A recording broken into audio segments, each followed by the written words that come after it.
Mike, we're live. Jake, I'm feeling so alive this morning.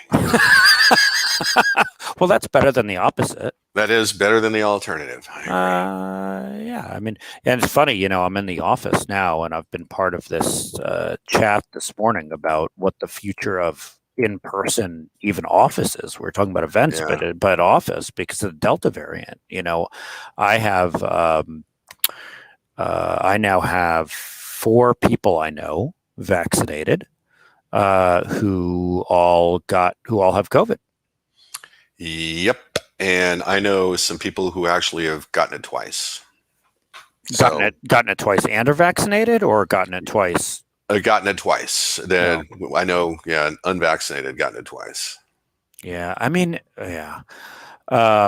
But I mean, that's possible with the variant, right? It is, So and that's how it goes. we're going to conferences now, and we Yeah. got stuff You, coming up, and you and I are about to go to one together. If anyone wants to see us, let me know. We'll mask up when we see you because we don't trust anybody. And the interesting thing is, it's so without disclosing too much, it's in a state with a low vax rate, yet it's being put on by the let's just say a hospital group. Yeah, but I mean it's good, but it's so important because as they deal with this new rise in cases and everything, that's the perfect time for the bad guys to come after them. I mean, it's like, and that's what's been that is what's been happening, right? I mean, there are reports that people have had their computers at home. We talked about one of these last week. People got your computer at home, it picks up some crud, and the crud lies in wait till you get back in the office and plug in. Then it takes off. Yeah. So, lots of news this week. Let's dive in here. Mike, you wanted to talk about the House, right? That was one thing I wanted to talk about. So, this week the House, passed several security bills, cybersecurity bills. One is $500 million for IT security in local governments, which is a really, really necessary thing. Derek Kilmer, who's my representative, is one of the authors and sponsors of that bill, and I provided input for it. So this still has to pass the Senate, which, as you know, is busy arguing with itself. So that's what's going on with legislation. There's a bunch of other stuff. The House is arguing with itself too, but it still got this done. It is. And the House is, frankly, they used to call, well, I guess it's still called the zoo, and the Senate is called the club, right? And the zoo is where you expect, the arguing to happen. And it's a little more guttery, but everybody's just arguing. It doesn't matter where you are. Everybody's just arguing. Well, all right. Moving on, there's a bunch of other stuff that happened. IBM, and in fact, you sent this to me, is reporting the cost of a ransomware recovery now exceeds $4 million. So, that's a shocking number, but it's a good idea to take numbers like that with a grain of salt, because in the same report, it says that the cost of recovery is far lower if you use IBM security products. That's right. In the insurance business, the frequency of claims is going up. Smaller organizations are being targeted. According to the CEO of Chubb Insurance, the rates being charged do not match the catastrophic risk that the industry is trying to cover. So they still have some, and this is completely knowable in advance, right? The reason they insure your teenager as a driver is because they have actuarial tables that have been collected over a long time, so they know exactly what the risk of a 17-year-old plowing a car into something is going to be, right? We don't have a 200-year-old actuarial table for cybersecurity, so it's this has been finger in the wind for them, and frankly, they had their rear ends handed to them, and now they're hurting them. So yeah, I do have to point out there's also not a 200-year-old actuarial table for 17-year-olds plowing a car into something, but we'll leave that alone. So started with the horse and buggy, okay, and they just kept it going. Yeah. I don't know. Did you do more damage or less damage plowing your horses and buggy into a saloon than a car into a anyway, I think you there's have to ask the horse, and yeah. I mean, when the horse went into the saloon, you know what the bartender said, right? what? Why the long face? All right, so the insurance business is taking big hits. I mean, Yep. we got to get back to that. For a long time, they were cyber insurancing everyone and making money on it. Then ransomware got out of control. We saw the ransomware operators see how much insurance somebody had, and then just say, all right, $100,000 below that is your ransom. Yep. It sort of feels like that if we can get the ransomware under control, the insurance industry will be able to stabilize, right? Yes. And then they can worry about fires, floods, heat waves, and drought like they should. Earth scientist Mike, thanks a lot for that. Sure. To continue, because there's other stuff going on, a cyber attack disrupted operations at a South African port. Okay, all the ports take notice here, and I note that the ports have been directed now by the U.S. Coast Guard to do 24/7 monitoring. So, hey, if you want to talk about that, call us.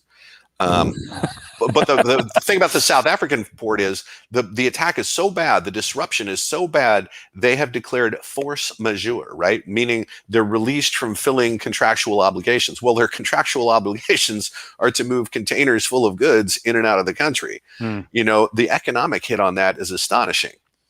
Also, I think staying in the critical infrastructure department, those pipelines. You remember in May, there was a federal directive for pipelines to start reporting incidents. I do remember that. TSA said, okay, look, we're going to do a bunch of stuff, but right now we want you to start reporting things. Mm-hmm. Okay. So since May, there have been 220 reports, 220 security incidents with pipelines since May. Wow. That's incredible. I mean, do we know anything about the nature of the attacks? Were they targeted? Were these are they reporting every Nigerian prince who emails them, or are these actual attacks? Do we know? That's a good question. That is a super good question, right? That's where my mind goes too. So the answer is no, and we likely never will. These are reported to CISA so that they can aggregate event data and start to build a picture of what's happening.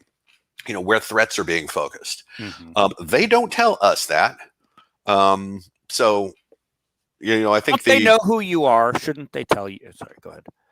Well, it's only the NSA watches, and that's not CISA. So, okay. Yeah.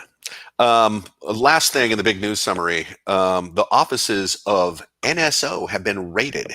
That's the Israeli company that sells spyware to governments that's ending up compromising the phones of dissidents, activists, journalists. And the reason for the raid, the inspection, depending, it's called different things depending on what you read, was that they were just checking the paperwork to make sure that they weren't exporting controlled software. Mm-hmm. So I don't know where that's going to land, but that's an interesting development there, having their offices raided, inspected, whatever. And along with that, there's also reporting about a new industry that is quietly booming: disinformation for hire. You can now hire a company to meddle in elections, seed false narratives, and push viral conspiracies to create an army of the gullible, right? Just whip out the credit card. Great. So I have to ask, how much does it cost? I don't know. I'm not really interested in buying that kind of a service. I didn't ask if you wanted to buy it. I asked how much it cost. Anyway, all right. Well, I'm glad that's coming in time for the 2022 elections. Oh, yeah. Anything we can do about it? I don't have an answer for that apart from better media literacy for the American population, but I think it's too late from that. People are willing to die for their confirmation bias today. And I just don't know how you crack through that. Yeah, no, I mean, we see that. We see that, and by the way, not just in the U.S., we see it all over the world. Oh, yeah. I get crazy involved in Israeli politics and just, been involved in it my whole life. And you're running for office? No, not at all, but watching watching the whole Ben and Jerry's thing play out has been fascinating. So another topic. Let's talk about the ongoing Kaseya story. I understand from the blast, which I get every morning at 5 a.m. And if people want to sign up, 5:15. All right, 5:15. I'm on the treadmill. So Pacific time. Thanks, Mike. Anything else you want to add there? No. Okay. I understand from so I was reading the blast this week, and I see in the Kaseya thing, we talked about the universal decryption key.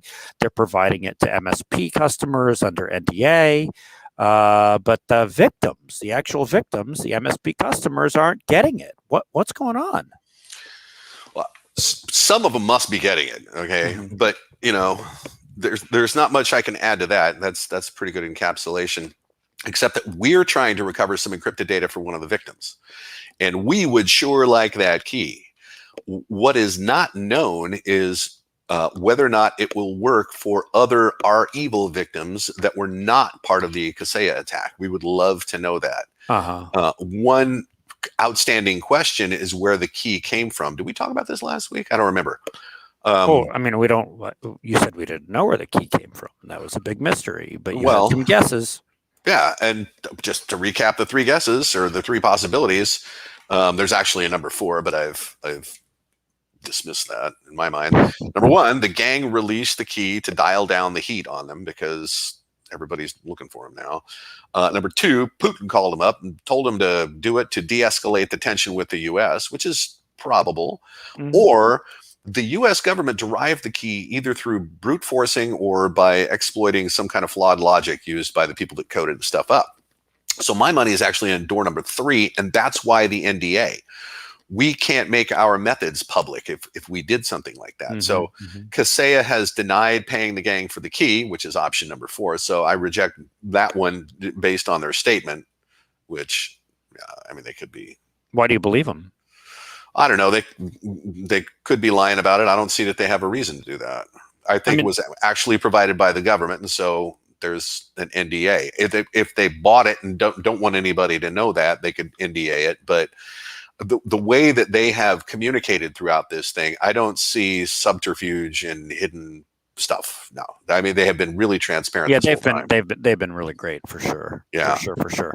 Another topic here, Iran. I was reading an article about cyber plans. What's going on? Yeah.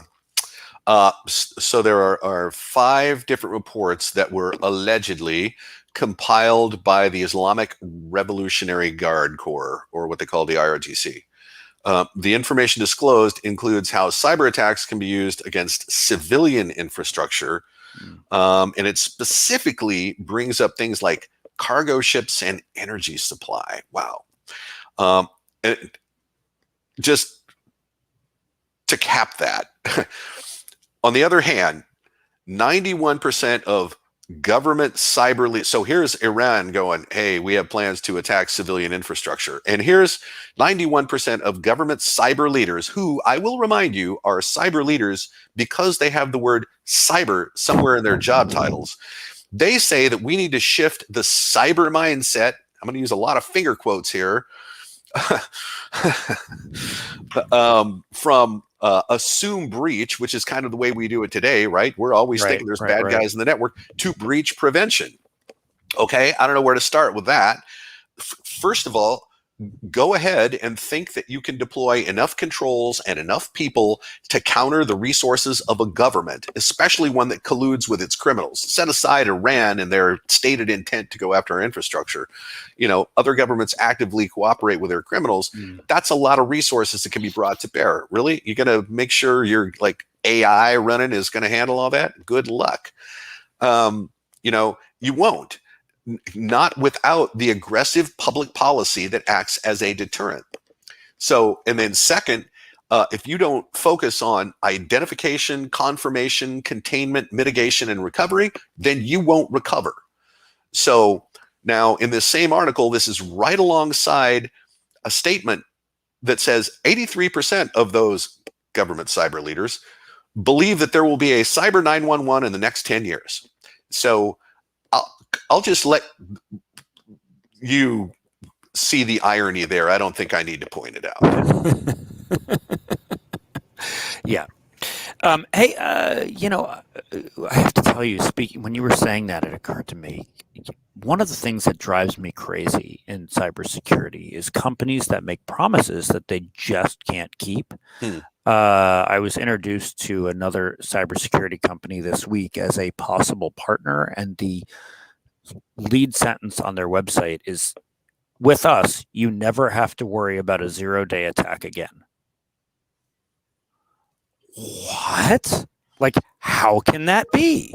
Anyway, totally BS. Yeah, Like you bad, know how you know what the cyber FTC marketing. thinks about deceptive trade practices, right? Yeah. Mm-hmm. All right. All right. You know what? You got to finish us off here with something funny. Make me laugh. We're out At of the end time of all already. these, you do a Wow. kicker. Yeah. What do you got? What do you got? So I think the only one I can come up with this week is from the No Honor Among Thieves department. But I think the message is actually ultimately a good one.